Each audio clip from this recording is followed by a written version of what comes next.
Mr. Chairman Tony Tan Kai-chung, all business leaders from the Asia Pacific, ladies and gentlemen, friends, good morning. It is my great pleasure to see you once again. Last November, we gathered in Beijing and discussed together the thinkings and the measures to advance Asia-Pacific cooperation on the economy, and I have a fresh memory on the scenes of that meeting and that day. The APEC is the most important economic and trade forum in our region. It is also the multilateral cooperation platform in which Asia-Pacific business communities are mostly deeply involved. We are now living in an age of transformation, and both political leaders and entrepreneurs need to focus on the present while keeping an eye on the future in order to stay on top of the global trends and adapt to the changing world. 2 days ago, I attended the G20 summit in Antalya of Turkey.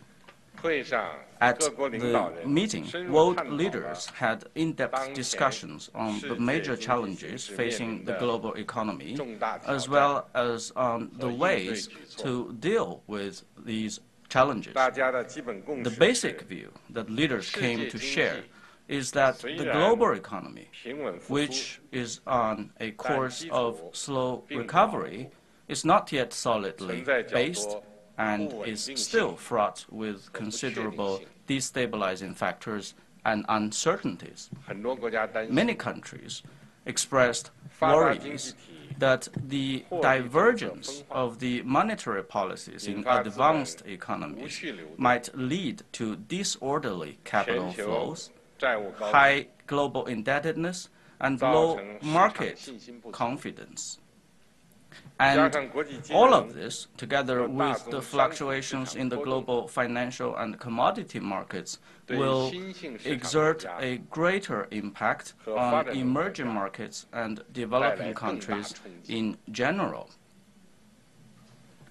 The global growth continues to fall short of the expectations, with sliding trend of potential growth rates and weak international trade and investment activities. The world economy might encounter simultaneous slowdown of multiple growth engines and stagnate. It will probably take a long and tortuous process before the less than healthy global economy becomes healthy again. It is against this backdrop of the multiple challenges on the world economy that the Asia-Pacific economy is also confronted with many immediate as well as potential difficulties and challenges. How to keep the Asia-Pacific economy on the right track, and how to find new growth areas and strengthen the Asia-Pacific's status as a growth engine. These are questions which merit close attention and serious exploration. Facing the precarious rapids and shoals in the world economy, we must steer the giant ship of this Asia-Pacific economy in the right direction, and all economies in the region of Asia-Pacific must act in a responsible manner and work in unison to promote global growth.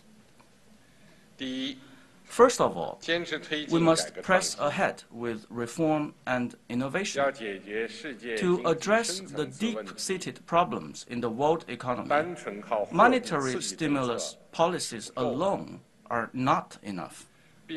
We must commit ourselves to even greater efforts to advance economic structural reform so that the supply and demand system will better adapt to the changing pattern of demand.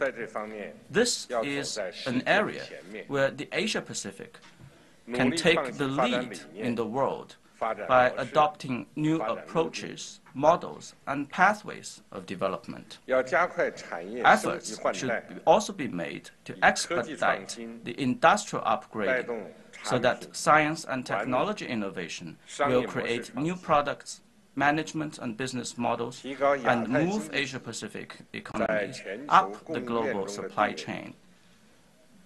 And this will enable us to jointly build and benefit from a coordinated, open, and inclusive global value chain.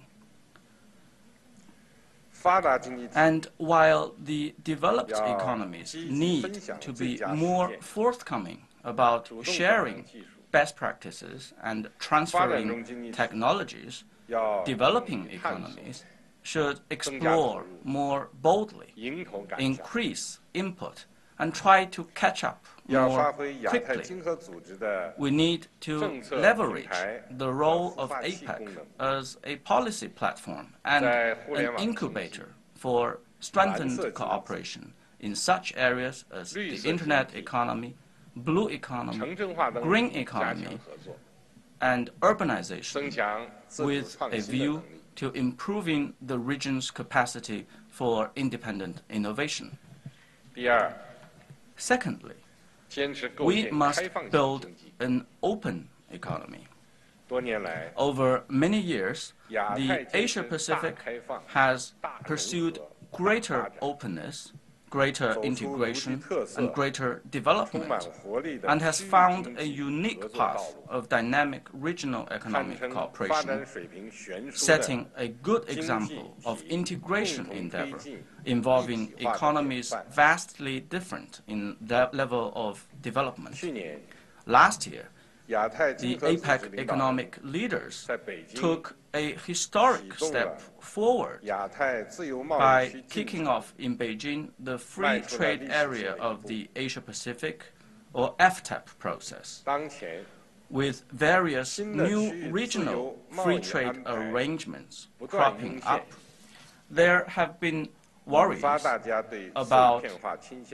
the potential of fragmentation in this regard. We therefore need to accelerate the realization of FTAAP and take regional economic integration forward.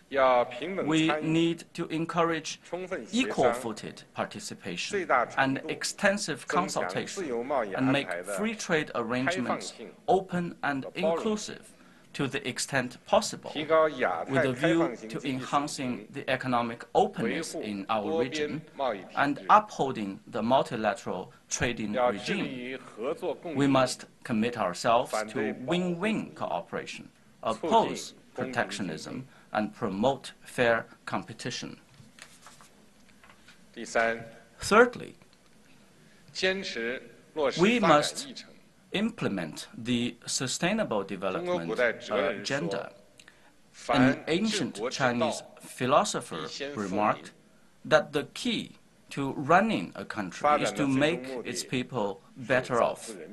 The ultimate aim of development is to serve the people by bringing more and more fruits of development to all of our people. Not long ago, the UN Sustainable Development Summit adopted the 2030 Agenda for Sustainable Development. At the G20 summit in Antalya, I called on the members of the G20 to take active actions and implement the Sustainable Development Agenda in a good way.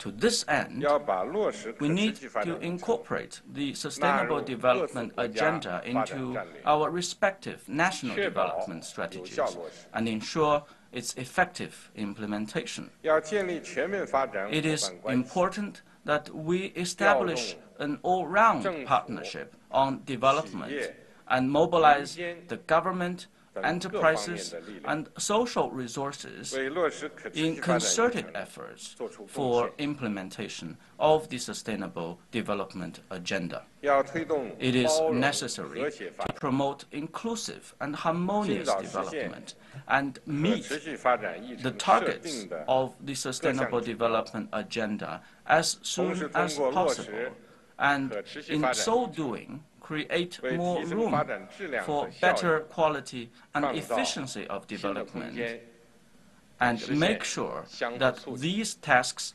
can mutually reinforce each other. Fourthly, we must promote connectivity. Connectivity will make the Asia-Pacific economy more vibrant, and this, in turn, will increase potential in economic and social development. Connectivity focuses on infrastructure, rules and institutions, personnel movement, the 3-in-1 connectivity, and calls for progress in policy communication, infrastructure linkage, trade flow, financing arrangements, as well as the friendly exchanges between the people. It's important that through connectivity efforts, countries can align their national development strategies, plans, and programs, and accurately identify priority areas and projects. Through connectivity efforts, regions and countries can conduct trade in production factors, complement each other's industrial advantages and production capacity, and learn from each other's development experience. The supply chain, the industry chain, and the value chain of the Asia-Pacific need to be improved so as to achieve economy of scale and combined effects, which will serve the interests of the overall invigoration of the Asia-Pacific economy. Last year, we adopted in Beijing the APEC Connectivity Blueprint. This connectivity blueprint needs to be earnestly followed through in order to achieve tangible results. Even the shortest journey can't be finished without taking the first step.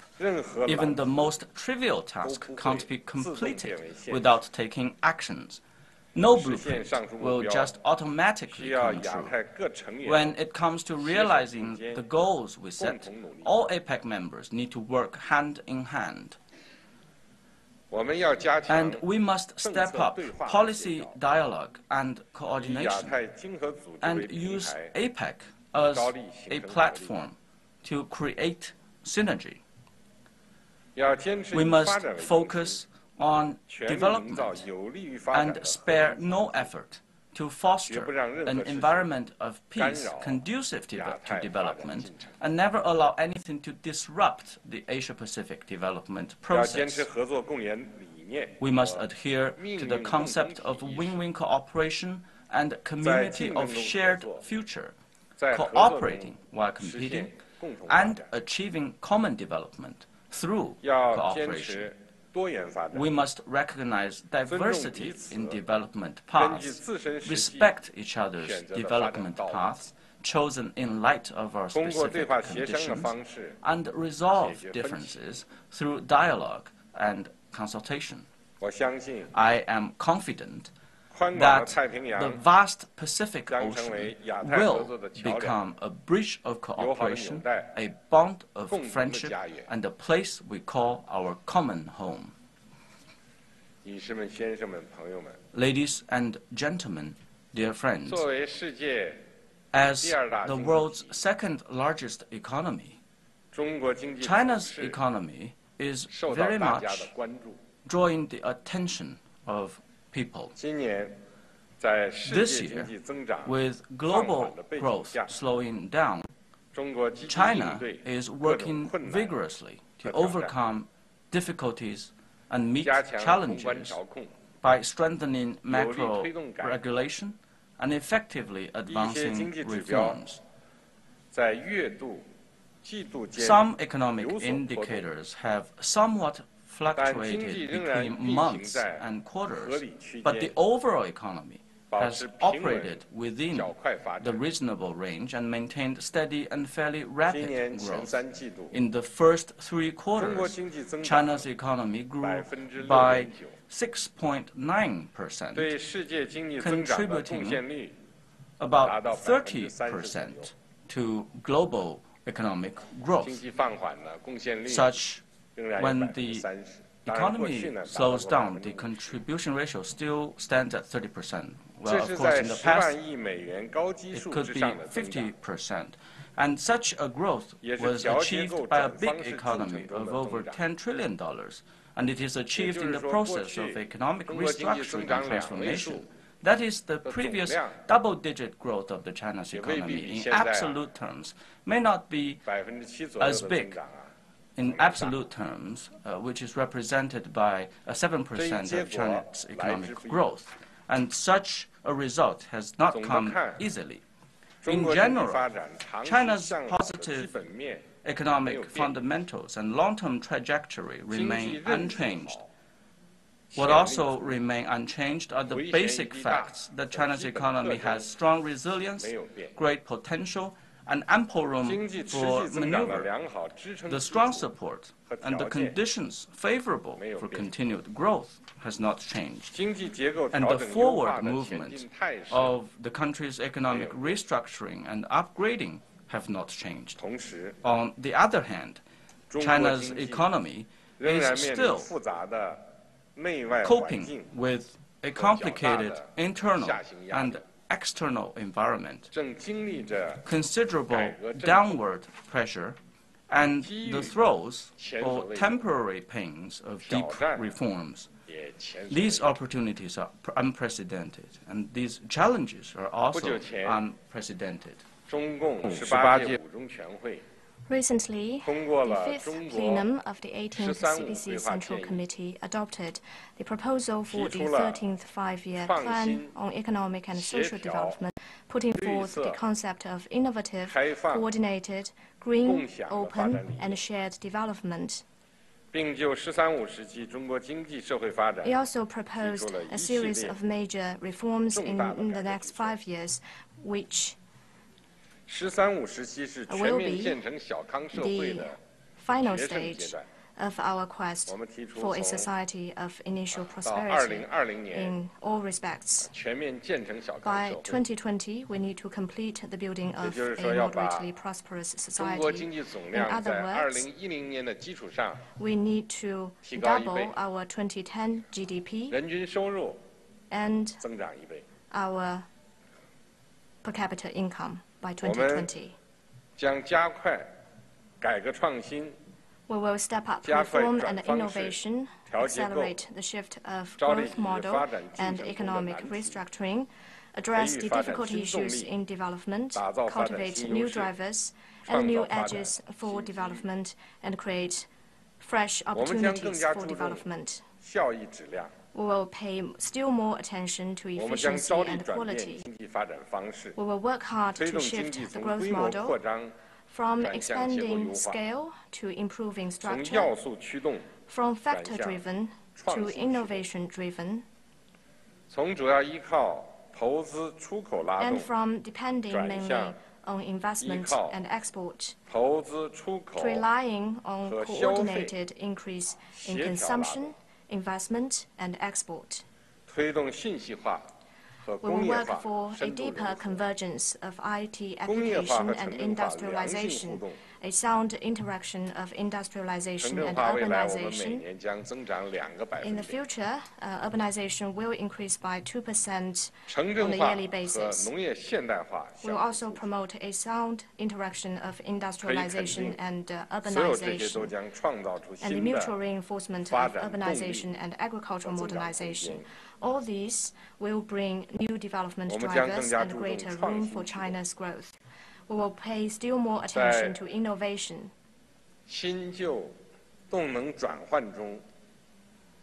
As we transition from the old engines to the new engines, we will vigorously implement the strategy of innovation-driven development, lay greater emphasis on innovation, and harness its multiplier effect in boosting growth. We will remove institutional obstacles and let the market be the decisive force in allocating innovation resources, and let the enterprises really be the key players in technological innovation. We will pay still more attention to equity and justice, always bearing in mind the most direct and immediate interest of the people. We will build a new development mechanism that features equity, justice, joint efforts, and sharing of benefits by all, so as to make the economic development more inclusive. While making a bigger pie, we will divide the pie more fairly. We will concentrate our efforts on some tough issues.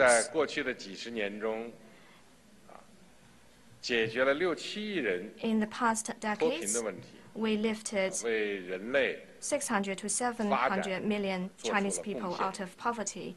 This is in itself a major contribution to human progress. In the next 5 years, all the remaining 70 million plus rural people living below China's current poverty line will be lifted out of poverty. This will also be an important part of our efforts to implement the 2030 Agenda for Sustainable Development. We will pay still more attention to green development. We will make ecological progress part and parcel of the entire process of our economic and social development, with a view to achieving sustainable development. We will strengthen our capacity to adapt to climate change. In this regard, we are also stepping up international cooperation. For example, we issued a joint presidential statement on climate change with the United States, and we also issued a joint statement with France on climate change. We will stick to our basic state policy of resource conservation and environment protection, and turn China into a beautiful country with blue sky, green land, and clear water. We will pay still more attention to opening to the outside world. While pushing for a more proactive strategy of opening up, we will build a new system of open economy with an even higher level of openness. We will accelerate efforts to build high-standard FTAs. The negotiations for upgrading the China-ASEAN FTA are almost completed and will soon produce positive results. The China-Australia FTA and the China-ROK FTA are expected to take effect by the end of the year, creating new drivers for economic growth. We are also ready to work with relevant parties to conclude the RCEP negotiations at an early date and speed up negotiations for FTA between China, Japan, and ROK.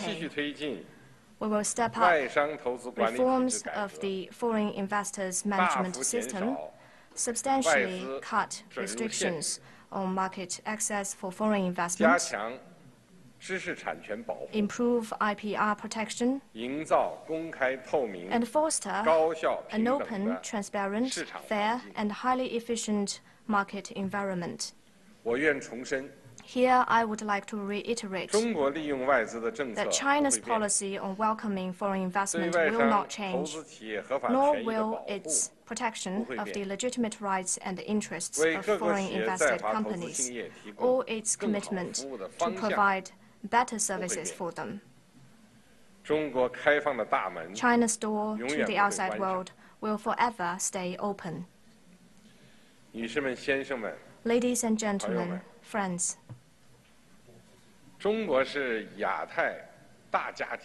China is a member of the Asia-Pacific family.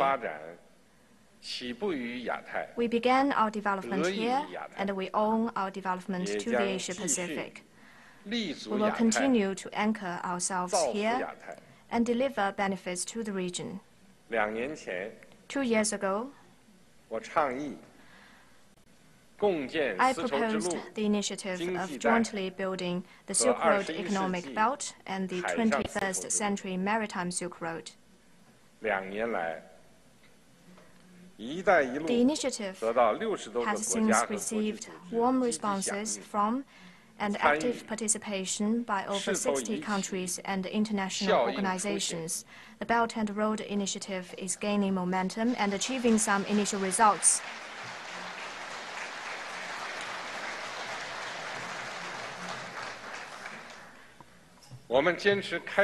Committed to open regionalism, China has signed cooperation agreements with many countries in and beyond the region to harmonize our policies and development strategies and facilitate free and orderly flow of economic factors, more efficient allocation of resources, and deeper integration of the markets. Through implementing the Belt and Road Initiative, we will go for even broader, deeper, and more sophisticated cooperation at the regional level, and jointly foster a regional framework of open, inclusive, balanced, and mutually beneficial cooperation. At present, some key economic corridors and a large number of major multilateral and bilateral projects are making steady headway. China has established and put into operation the Silk Road Fund and is now working actively with more than 50 countries to prepare the launching of the AIIB, a new type of investment and financing institution that is expected to be officially up and running by the end of this year. It will provide financing support for a number of important projects. What is more, we will gradually put into place some new cooperation platforms in such priority areas as economy and trade, energy investment, and people-to-people and cultural exchanges, and work to reinvigorate the existing bilateral and multilateral mechanisms. Ladies and gentlemen, friends, the Asia-Pacific business communities represent a principal force for development in the region and a pioneer in innovation and entrepreneurship. Having made significant contribution to regional prosperity and development, you carry an important mission in shaping the region's future. We welcome your continued participation in China's development for shared opportunities and benefits.